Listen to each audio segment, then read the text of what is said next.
L'ortolano è l'ultima delle brillanti gag partorite dalla mente di Guglielmo Triolo.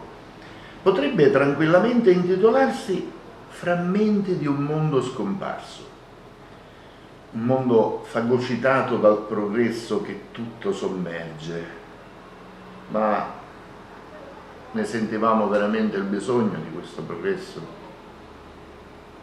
L'ortolano di Guglielmo Triolo. Lo zio Giovanni l'ortolano, sant'Avetaro de nascita e di discendenza, abitava a Cantonera dello Curtiglio con l'arco cioriato in faccia lo bastione. Nascio con lo carretto e lo scecco e ora, dopo tanti anni, s'avvia ammodernato accattandosi una paccia rote. Ciancianeddi e scrusci ce n'aveva pezzato a tutte banne che l'apa paria vestuta a festa. Tutte le mattine a punta di giorno, dopo che faceva scaro, girava tra le cortiglie e le vanedde per vendere la sua mercanzia e fare soldi. Girando un tassate e satecedde, abbagnava talmente forte che la gente, sentendolo vociare, s'affacciava tutta all'istante. Alle prime voci già tutte le femmine capivano che stava passando Don Giovanni l'ortolano e corriano a fare la spesa. Appena trasian dallo cortiglio, la prima bagnata era sempre la stessa. Taio melinciani, tenderumi e cucuzzetti. Poi ingarcava la vociata.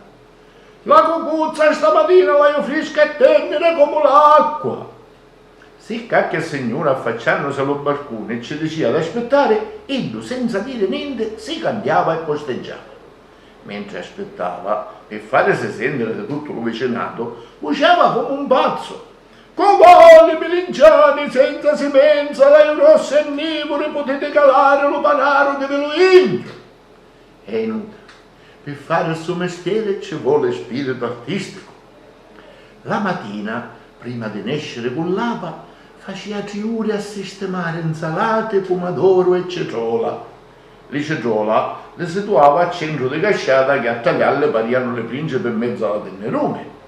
Se lo cetrolo una femmina lo usa quando è muscio, manco piacere ci trova quando viene impiattato. A sentire la bagnata, le pecciotte sia schette che maretate pariano parlate. Venivano a frotte per avere le prebatizie di Don Giovannino. Era fatta così.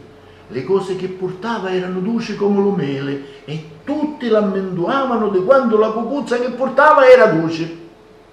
Poi, con verità, bisogna dire una cosa, a scuola una via picca, ma dallo suo mestiere era come un laureato con lo massimo delle vote, lo sapeva fare alla perfezione. Quando per esempio toccava la cucuzza, lo faceva con delicatezza, senza strapazzarla di niente, e quando la signora, che tutta apriata, l'aveva chiamato e ci aveva parato lo fatale, Eddu ce la metteva delicatamente, senza ammartoccarla. Donna Rosolia, quando era assettata a punta di Cantonera, lo fisco con le vicine di casa, ce lo diceva a tutte di quando la melenciana del Sortolano era tenera. Per bene le sue cose, Don Giovannino le studiava tutte. Prima ce la faceva toccare, poi quando la signora si persuadeva di quando era viva e tenera che paria quota all'ora, ce la metteva nello panaro. Donna Peppina, che era sposina e più moderna, a tutte lo contava.